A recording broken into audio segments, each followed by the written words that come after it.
Hi welcome back to our channel Harini Selvakumar natural life Kannada vlog. ಇದು November 20ದು vlog. So ನಾನು ಬೆಳಿಗ್ಗೆನೇ ಆಫೀಸ್ಗೆ ರಜಾ ಹಾಕ್ಕೊಂಡು ಒಂದು ಕೇಸ್ ಮೇಲೆ ಹೋಗ್ತಾಯಿದ್ದೀನಿ. ಸೊ ಒಂದು ಕೇಸ್ ಇವತ್ತು ಎಂಡ್ ಆಗ್ತಿದ್ರೆ ಇನ್ನೊಂದು ಕೇಸ್ ಇವತ್ತಿಂದ ಶುರು ಆಗುತ್ತೆ. ಸೊ ಯಾವುದು ಏನು ಎತ್ತ ಅಂತ ನಿಮಗೆ ತಿಳಿಸ್ಬೇಕಂದ್ರೆ ನನಗೆ ತುಂಬ ದಿನಗಳಾಗಬೇಕು. ಅದಾದಮೇಲೆ ನಾನು ಖಂಡಿತ ನಿಮ್ಮ ಜೊತೆ ಶೇರ್ ಮಾಡ್ಕೋತೀನಿ. ಈಗ ನಾನು ಹೋಗ್ತಾಯಿದ್ದೀನಿ. ಸೊ ಅದು ಅಲ್ಲದೆ ಇವತ್ತು ನನ್ನ ಬರ್ತಡೇ ಬೇರೆ. ಒಂದು ಕೇಸ್ ಮುಗೀತಿದೆ, ಇನ್ನೊಂದು ಕೇಸ್ ಸ್ಟಾರ್ಟ್ ಆಗ್ತಾಯಿದೆ. ಸೊ ಯಾವುದಕ್ಕೂ ಬೇಜಾರು ಮಾಡ್ಕೊಳ್ಳೋಂಗಿಲ್ವಲ್ಲ ಲೈಫಲ್ಲಿ. ಲೈಫ್ ಮುಂದೆ ಹೋಗ್ತಾ ಇರಬೇಕು.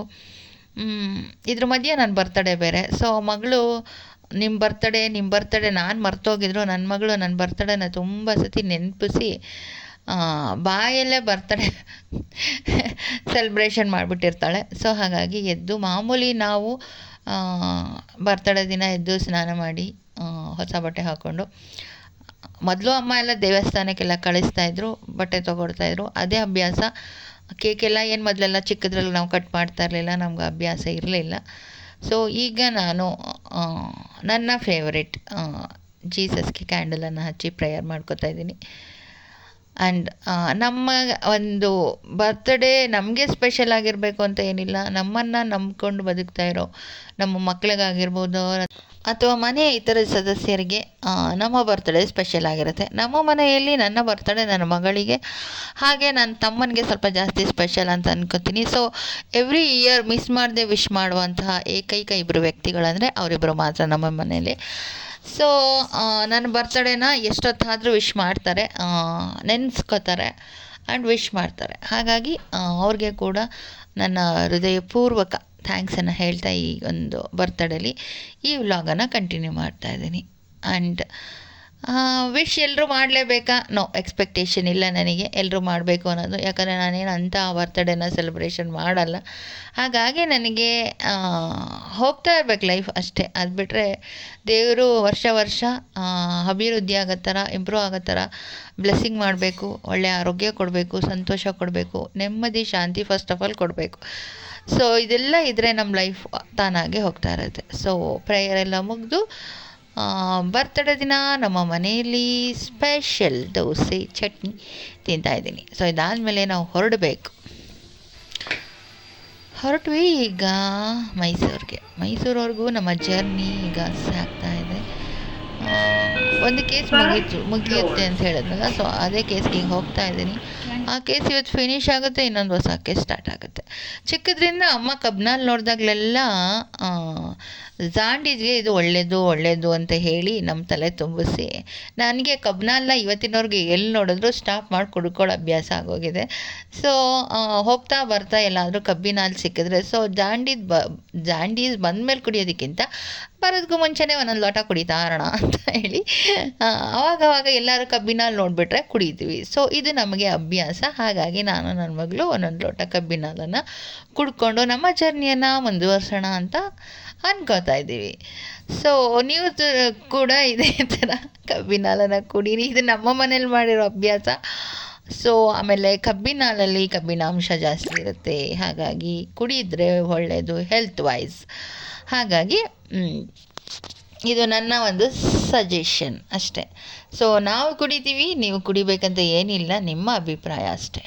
ಅದಾದಮೇಲೆ ಮೈಸೂರಿಗೆ ಬಂದು ಚರ್ಚಿಗೆ ಹೋಗಿ ಪ್ರೇಯರ್ ಮಾಡಿಕೊಂಡು ಅಲ್ಲೊಂದಷ್ಟು ಕ್ರಿಸ್ಮಸ್ಗೆ ಶಾಪಿಂಗ್ ಮಾಡಿಕೊಂಡು ನಂತರ ಮನೆಗೆ ಹೋಗಿ ಕೇಕ್ ಕಟ್ ಮಾಡೋಣ ಅಂತ. ಸೊ ಮೈಸೂರಿಗೆ ಹೋಗಿದ್ದು ಉದ್ದೇಶ ಕೆಲಸ ಎಲ್ಲ ಮುಗಿಸ್ಕೊಂಡು ಚರ್ಚಿಗೆ ಬಂದಿದ್ದೀನಿ. ಸೊ ಚರ್ಚ್ದು ವ್ಯೂ ನಿಮಗೆ ತೋರಿಸ್ತಾ ಇದ್ದೀನಿ. ಇದು ಸೆಂಟ್ ಫಿಲೋಮಿನಾಸ್ ಚರ್ಚ್ ಮೈಸೂರಲ್ಲಿ ತುಂಬ famous.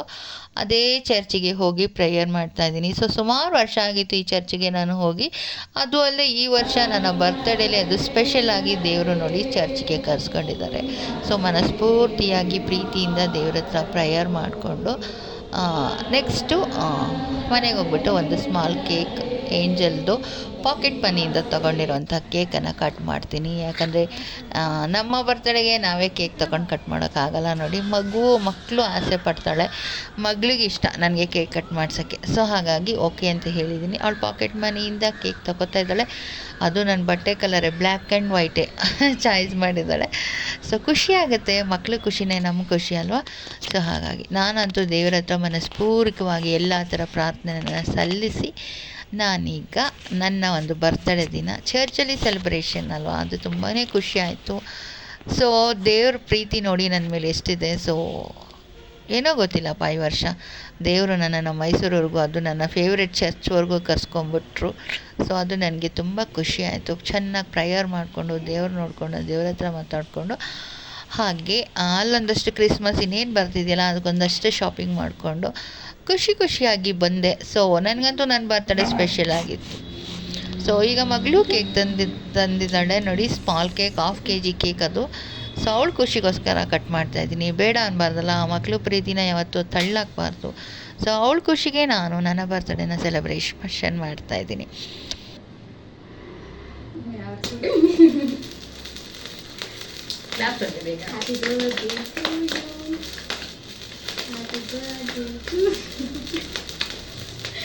Happy birthday to mommy. Achileko. Happy birthday to you. Kalma.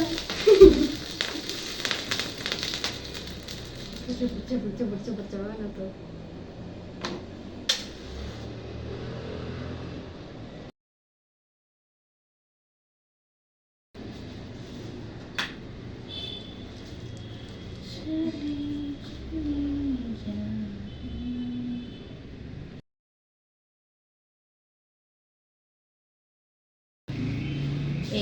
ಚಾಕು ಹೇಳಿ happy birthday. Happy birthday to you. Happy birthday to you. Happy ಇನ್ನೊಂದ್ಸತಿ birthday ಹೇಳಿ. to you. Happy birthday. Birthday to you. ನನ್ನ ಮಗಳು 8th ಸ್ಟ್ಯಾಂಡರ್ಡಿಂದ ನನ್ನ ಬರ್ತಡೇನ celebration ಮಾಡೋದಕ್ಕೆ start ಮಾಡಿದ್ಲು. ಅದಕ್ಕೂ ಮುಂಚೆ ಅವಳು ಚಿಕ್ಕವಳಲ್ವ, ನಾನೇ ಬೇಡ ಸುಮ್ಮನೆ ಇರೋ ಹಾಗೆ ಹೇಗೆ ಅಂದ್ಬಿಟ್ಟು ಸುಮ್ಮನೆ ಇರಿಸ್ಬಿಡ್ತಾಯಿದ್ದೆ. ಬಟ್ ಅವಳು 8th ಸ್ಟ್ಯಾಂಡರ್ಡ್ ಬಂದಾಗಿಂದ ನನ್ನ ಬರ್ತಡೇನ ಅವಳು ಪಾಕೆಟ್ ಮನಿಯಿಂದ ಮಾಡೋದಕ್ಕೆ ಅಭ್ಯಾಸ ಮಾಡಿಕೊಂಡ್ಳು. ಸೊ ಇವತ್ತಿನವರೆಗೂ ಅವಳು ಪಾಕೆಟ್ ಮನಿಗಳನ್ನ ಸೇವಿಂಗ್ಸ್ ಮಾಡೋದನ್ನ ಕಲ್ತಿದ್ದಾಳೆ. ಕೆಲವು ಟೈಮ್ ನನ್ನ ಹತ್ರ ದುಡ್ಡು ಇಲ್ಲದೆ ಇರುವಾಗಲೂ ನಾನು ಅವಳ ಹತ್ರ ಇಸ್ಕೊಂಡಿದ್ದುಂಟು. ಸೊ ಅದು ಒಂದು ಒಳ್ಳೆಯ ಅಭ್ಯಾಸ ಅವಳಲ್ಲಿ ಇದೆ. ಸೊ ಜಾಸ್ತಿ ಖರ್ಚು ಮಾಡಲ್ಲ, ಬಟ್ ಇಟ್ಟಿರ್ತಾಳೆ, ಸಮಯಕ್ಕೆ ಕೊಡ್ತಾಳೆ. ಇದು ಹಾಗೆ. ಆದರೆ ನಾನೇ ಜಾಸ್ತಿ ಅವಳ ಹತ್ರ ಖರ್ಚು ಮಾಡ್ಸೋಕ್ಕೆ ಬಿಡಲ್ಲ. ಯಾಕಂದರೆ ಕೇಕು, ಬರ್ತಡೇ, ಬಲೂನ್ ಎಲ್ಲ ತರ್ತೀನಿ ಅಂತಾಳೆ, ನನಗಿಷ್ಟ ಆಗಲ್ಲ. ಸೊ ಯಾಕಂದರೆ ಸಿಂಪಲ್ ಆಗಿರಬೇಕು, ಏನೇ ಆದರೂ ತೃಪ್ತಿ ಇರಬೇಕು, ಫಸ್ಟು ಮನಸ್ಸಿಗೆ ಸಮಾಧಾನ ಇರಬೇಕು.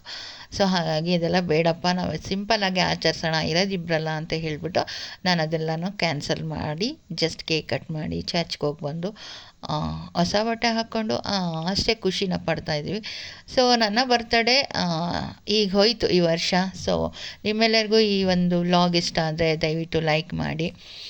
ನಮ್ಮನ್ನು ನಂಬ್ಕೊಂಡಿರೋರನ್ನ ಅಥವಾ ನಂಬಿ ಬಂದವರನ್ನು ಯಾವತ್ತೂ ನಡೆಸ್ತಾ ಜೀವನನ ಸಾಗಿಸ್ಬೇಕು. ಪ್ರೀತಿನ ಉಳಿಸ್ಕೊಳ್ಳೋದಕ್ಕೆ ಇಷ್ಟಪಟ್ಟವರು ಪ್ರೀತಿನ ಉಳಿಸ್ಕೋತಾರೆ, ಕಳ್ಕೋಬೇಕು ಅಂತ ಅಂದ್ಕೊಂಡವರು ಕಳ್ಕೊಂಡು ಹೋಗ್ತಾರೆ. ಅವರು ನಮ್ಮ ಜೊತೆಲಿಲ್ಲ ಅಂತ ಚಿಂತೆ ಮಾಡೋದಕ್ಕಿಂತ ನಮ್ಮ ಜೊತೆಯಲ್ಲಿ ಇರೋ ಯೋಗ್ಯತೆ ಅವ್ರಿಗಿಲ್ಲ ಅಂತ ತಿಳ್ಕೊಂಡೇ ಬದುಕಿ ನನಗೆ ಅಭ್ಯಾಸ.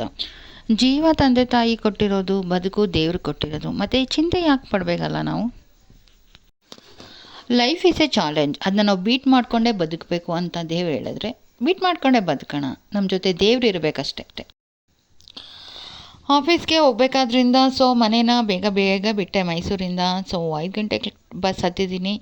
ಸೊ ಈಗ ಬಸ್ಸು ಹೊರಟಿದೆ. ಸೊ ಬೇಗ ಹಾಸನ ತಲುಪಿ ಮತ್ತು ಆಫೀಸ್ಗೆ ಹೋಗಬೇಕಲ್ಲ, ಹಾಗಾಗಿ 5 ಗಂಟೆಗೆ ಮನೇನ ಬಿಟ್ಟಿದ್ದೀನಿ. ಸೊ ಮೈಸೂರು ನೋಡಿ, ಒಂದು ಬೆಳಗಿನ ಜಾವ ಈ ಥರ ಕಾಣಿಸ್ತಾ ಇದೆ. ಎಷ್ಟು ಪ್ರಶಾಂತವಾಗಿದೆ ಅಲ್ಲ ಮೈಸೂರು. ಸೊ ಎಷ್ಟು ಪೀಸ್ ಆಫ್ ಮೈಂಡಿಂದ ಇದೆ ನೋಡಿ. ಸೊ ಅದರಲ್ಲೂ ಈ ಅರಮನೆದೊಂದು ವ್ಯೂ ನೋಡಿಬಿಟ್ರಂತೂ ಅಪ್ಪ ಎಷ್ಟು ನೆಮ್ಮದಿ ಬರುತ್ತೆ ಗೊತ್ತಾ. ಸೊ ಈಗ ನಾನು ಸಬರ್ ಬಸ್ ಸ್ಟ್ಯಾಂಡಿಂದ ಹೊರಟಿದ್ದೀನಿ. ಹೊರಡ್ತಾ ನಿಮಗೆ ಅದನ್ನೆಲ್ಲ ತೋರಿಸ್ಕೊಂಡು ನಾನು ಜರ್ನಿ ಮಾಡ್ತೀನಿ. ಓಕೆ, ಇವತ್ತು ಬೆಳಗಿನ ಜಾವ ನೋಡಿ ಎಷ್ಟು ಮೈಸೂರು ಸರ್ಕಲ್ ಎಷ್ಟು ಚೆನ್ನಾಗಿ ಕಾಣಿಸುತ್ತೆ. ಲೈಟು, ಆ ಒಂದು ಸ್ಟ್ಯಾಚ್ಯೂ, ಹಾಗೆ ಇಲ್ಲಿ ಮುಂದೆ ಬರ್ತಾ ಹಾಗೆ ಅರಮನೆನ ನೋಡಿದ್ರಂತೂ ಫುಲ್ಲು ಫಿದಾಗೋಗ್ತೀರ.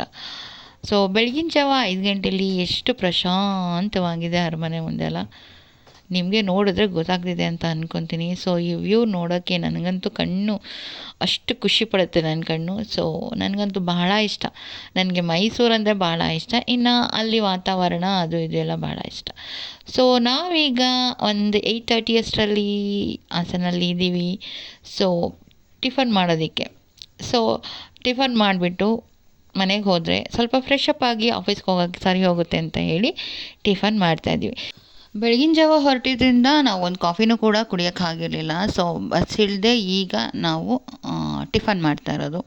ಹಾಗಾಗಿ ಟಿಫನ್ ಮಾಡ್ಕೊಂಡು ಹೋಗಿಬಿಟ್ರೆ ಆ್ಯಕ್ಚುಲಿ ನಾವಿನ್ನೂ ಹಾಸನಲ್ಲಿದ್ವಿ. ಸಕಲೇಶ್ಪುರಕ್ಕೆ ಹೋಗೋಕ್ಕೆ ಇನ್ನೂ ಒನ್ ಅವರ್ ಮೇಲೆ ಆಗುತ್ತೆ. ಸೊ ಹಾಗಾಗಿ ಟಿಫನ್ ಮಾಡಿಬಿಟ್ಟು ಹೋಗೋಣ ಅಂತ ಹೇಳಿ ಸೊ ಮನೆಗೆ ಹೋಗಿ ಆಫೀಸ್ಗೆ ಹೋಗೋದಕ್ಕೆ ಸರಿ ಹೋಗುತ್ತೆ ಈ ಟೈಮಿಂಗ್ ಅಂತ ಹೇಳಿ ಸೊ ನಾವಿಬ್ಬರು ಟಿಫನ್ ಮಾಡ್ಕೋತಾ ಇದ್ವಿ. ಬೆಳಿಗ್ಗೆನೇ ಏನು ಟಿಫನ್ ತಿನ್ನೋಕ್ಕೂ ಇಷ್ಟ ಆಗಲ್ಲ. ಸೊ ಹಾಗಾಗಿ ನಾನು ಇಡ್ಲಿ ವಡೆ ಸಾಂಬಾರನ್ನು ತೊಗೊಂಡೆ. ಸೊ ವಡೆ ಇಷ್ಟ ಇರಲಿಲ್ಲ, ಬಟ್ ಏಂಜಲ್ ತಂದುಬಿಟ್ಲು ಅಂತ ಹೇಳಿ ಅದಕ್ಕೆ ಫುಲ್ಲು ಡೀಪಾಗಿ ಸಾಂಬಾರು ಹಾಕ್ಕೊಂಡು ತಿಂತಾಯಿದ್ದೀವಿ. ಸೊ ಇದು ನಮ್ಮ ಇವತ್ತಿನ ಬೆಳಗಿನ ಟಿಫನ್. ಓಕೆ, ವಿಡಿಯೋ ಎಂಡಿಂಗಲ್ಲಿ ನಾನು ನಿಮಗೆ ಆ ವ್ಲಾಗಿಗೆ ಸಂಬಂಧಪಟ್ಟಂತೆ ಪಿಕ್ಗಳನ್ನ ನಾನು ಹಾಕ್ತೀನಿ ಸಾಮಾನ್ಯವಾಗಿ. ಸೊ ಇದು ಮೈಸೂರಿಗೆ ಹೋಗಿರೋ ಒಂದು ನೆನಪಿಗೆ ಒಂದಷ್ಟು ಪಿಕ್ಗಳನ್ನ ತೊಗೊಂಡಿದ್ವಿ. ಸೊ ಅದನ್ನು ನಾನೀಗ ನಿಮಗೆ ವಿಡಿಯೋ ಎಂಡಿಂಗಲ್ಲಿ ಹಾಕ್ತಾಯಿದ್ದೀನಿ.